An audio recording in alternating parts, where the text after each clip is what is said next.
something that one of the members in our meetups brought up really kind of resonated with me. And what he said about making decisions, the way he kind of, his process is, well, is it reversible? What's at stake, which, we covered in the webinar, the what's at stake question. And yeah, so it's about getting it in perspective. So those decisions where you can reverse, he tends to not really spend a lot of time on making those decisions. Sometimes, for instance, he talked about the dilemma of choosing what to wear. He delegates that decision to his kids, which explains a lot. Only joking. The particular member that's watching this, I'm joking. But hey, why not? Again, removing yourself, getting yourself out of your own way and reducing decision fatigue. And this is it. It's because we overthink. We have so many options rather than thinking in a linear way. Oh, I'll just wear this headband, which looks stunning on you, by the way, and the colour does really, really suit you. But I'm the same as you. I don't wear colours, grey, black, dark colours, because I've already been called a drama queen or drawing attention to myself a lot of my life because of my ADHD, which I now understand why people say that. You kind of think I'm going to kind of, step back a little. But we overthink these things. Most people would just go, I'll put the headband on, it does look great on you.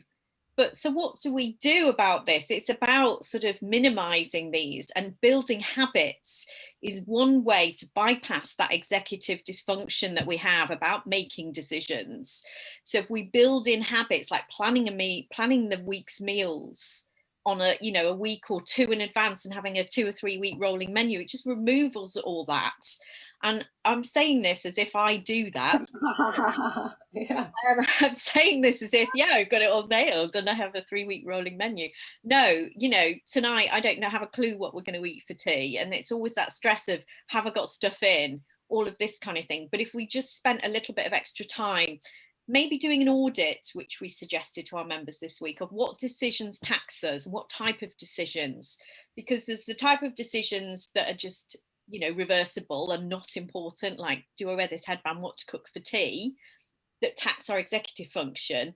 Then there's making impulsive decisions about things. We should look at our values and look at where our life's going and spend that time and go through a proper decision process about what we really need and whether we're people pleasing when we're making this decision, all that kind of thing. So we don't make impulsive choices that will have a massive impact for the rest of our lives, as I have done several times in my life.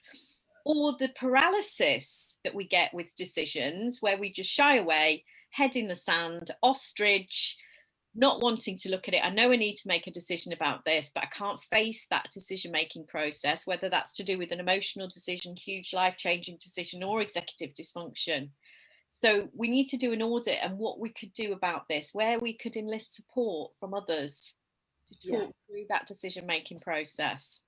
Yeah, no, that's spot on. Yeah, there's those kind of key features of making sure you're in the right headspace to make the decision. So again, that's creating that pause that us ADHDs aren't very good at carving out for ourselves. So also checking in to make sure you're emotionally kind of regulated. I mean, this is all in relation to the big decisions, obviously.